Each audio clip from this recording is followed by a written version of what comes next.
Tiffany will be spending another weekend behind bars as her bail hearing has been postponed to next week, where hopefully a decision will be made. Now, Tiffany is innocent until proven guilty in a court of law, and these are all allegations against her. Tiffany arrived at court today. She was wearing her dookie, her famous dookie, her glasses. I didn't see Jayden's chain, but I did see she was wearing like a grey hoodie. It's an outfit that we've seen before. I think she changes between maybe 2 or 3 outfits in these proceedings from what I've seen. And then after that, Mr. Naidu arrived, and Mr. Naidu was standing on business today. He was out for blood. I don't know if he got any blood, but he was out for blood. And he was agitated. Have you guys been agitating Mr. Naidu? Because he is agitated, and he brought up social media about 5 or 6 times. And let me tell you, he's not happy. He's not happy with the TikTokers and the YouTubers and the social media outcry, because I guess, you know, we are shining pressure on this case, and it's probably going to have something to do with his client's outcome in the bail application, the outcry on social media. And unfortunately, that's just the way it is. And Mr. N was out for blood, and Mr. Deco was the investigating officer, was his target. But I don't know if he got any blood from Mr. Deco. Mr. Deco, guys, listen, you guys have been saying ugly things about Mr. Deco as well.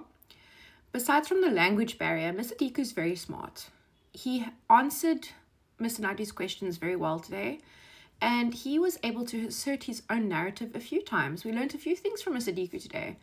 So let's just keep the personal attacks from everyone involved at a minimum, because we are here to observe our justice system in how it normally works, right? Now, we started off the day with Mr. Naidu, which I believe he attacked the 2 most key pieces of evidence. So he started with the school bag, and he asked if there were any fingerprints taken. And we know from Mr. D that there were no fingerprints taken from the school bag because of the material. It's not really good for fingerprinting, and no fingerprints were taken of the books. And I mean, even if we were to find Tiffany's and Jayden's fingerprints on the books, like, it wouldn't be anything out of the ordinary. And then after that, we went on to the second key piece of evidence, which was the bloody pillow. So the bloody pillow, which was found in bedroom number 1 of Tiffany's flat. And this was sniffed out by the sniffer dog. The sniffer dog also made a few appearances in court today. And Mr. Naidu sort of asked Mr. Deku if he was there when the pillow was found. And Mr. Deku said, no, he only arrived at the scene at 3 o'clock. By that time already, the scene had been searched. The dog handler had gone through it, and the dog had alerted on the pillow. And Mr. Naidu said, well, you know, Jayden suffered from nosebleeds, and Mr. Deku was implying to us that it's fresh blood, and no scientific tests have been taken out on it to suggest that it is fresh blood, right?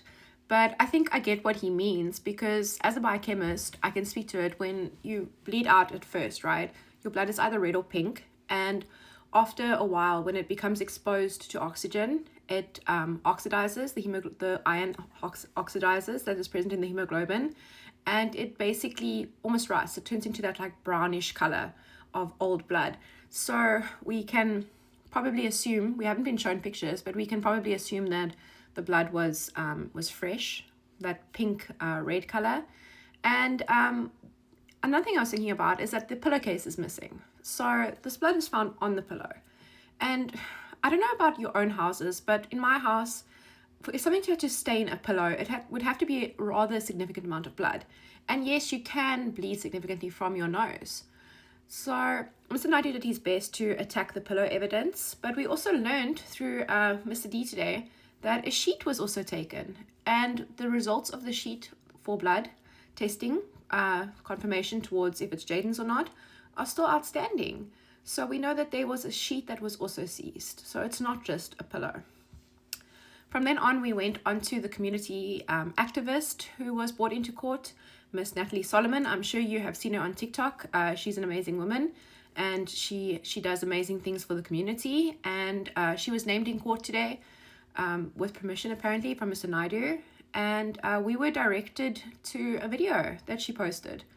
And Mr. Naidu made it sound much worse than it is. It's just my personal opinion, because Mr. Naidu indicated that when the sniffer dog was brought into the premises, there were obviously a lot of people, the scene wasn't that secure, and that the sniffer dog went up to the top flat, and you go watch a video, it's linked in my story, that the sniffer dog went up to the top flat, and according to Mr. M, the dog alerted to the door, and then security came and opened the door, and that's where the security stayed apparently, and what was found in there was bodily fluids of a male nature. Now, I went and looked at that video, and you can go and look at it yourself. And the only thing that I can see on that video is just the community activist just explaining that the dog came up and it alerted apparently. There's no dog in the video, and that apparently a security stayed there. That's all that was said. Nothing about bodily fluids and male bodily fluids. I was shocked. I was like, oh, that's much ado about nothing, I think. And basically the community would feature a lot in today's court appearance. I don't know if Mr. Naidu is too happy with us on social media, because he brought up the memorandum and the petition a few times in court today, and the court had to distinguish between what the memorandum was, which was a separate thing when the community marched on the community marched on the 17th of May with their memorandum where they demanded more policing in the area. And then there's also this online petition, which is linked in my bio, by the way. It was started by someone else, but someone just asked me to link it on the 14th of July, saying that Tiffany must not get bail. And these things were brought up a lot in court today. I think they've aggravated Mr. Naidu, in my personal opinion, because at one point he was going on about how everyone has turned against his client. The social media activists have turned, the TikTokers have turned, everyone has turned.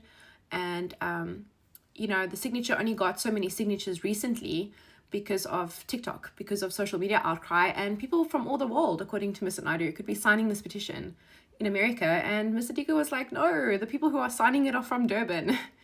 And yeah, no, it's just an amusing joke to me, even though it's not an amusing situation, because a few of my lives, people from Durban have come on and said, listen, she's not safe by us. So I think Mr. Diko is right about that. Like, I do not think Tiffany is safe on the outside. Personally, I hope she's too recognizable. There's been too much coverage. I've tried to give her a fair shot. I will be doing a video about her best evidence, as well as the state's best evidence. So I'm trying my best to give her a fair shot. But she is very recognizable. And the comparisons between Kelly and Tiffany are being drawn currently on social media. There was a lot of talk in court today about when Jayden's body was found and where it was found. So I think it is in Tiffany's timeline where it states that the body was moved. I've read somewhere that the body was moved. So according to the SAPS version of events, the body was found 8 meters away from Tiffany's flat. So there's a flat next to hers, and then on the staircase, that's where the body was found, on the same floor. But according to some assertions that are being made, which the investigating officer said he's not aware of, the body was moved 2 floors down or up. I'm not too sure. I think it's down. And basically that the security was not the one who discovered the body. It was a tenant. And Mr. Diku argued with Mr. Naidu on this, and Mr. Naidu had to sort of admit that he was right, because the tenant apparently came down at around 6:25 and said to the security, there's something weird. Can you go investigate? There's an object or something. And that's when the security went to go investigate, according to the security, at 6:15. Everyone's timelines are a bit weird. It's a crazy day, I know. It's probably people just estimating, right? Based on when the last time they looked at their watch. The security went up, and then that's when he saw Jayden's body and apparently moved it, and someone came out and brought a blanket and put it over him. So there was a lot about that. And then Mr. Diku hit back and he said, you know what? Your client was there alone in the flat. There was no body before. We have a witness. There was no body before she came back. And only after she left was there a body. And Mr. Naidu was like, well, how do you know she was there alone? And Mr. Diku's like, because she had the only set of keys. She told us in her affidavit. And then Mr. Naidu said something crazy. He said, could she be lying? I mean, everyone is asserting she's lied under oath, according to everybody else. And I was just like, wow, that is wild. That is a wild thing to say about your own client. But anyway,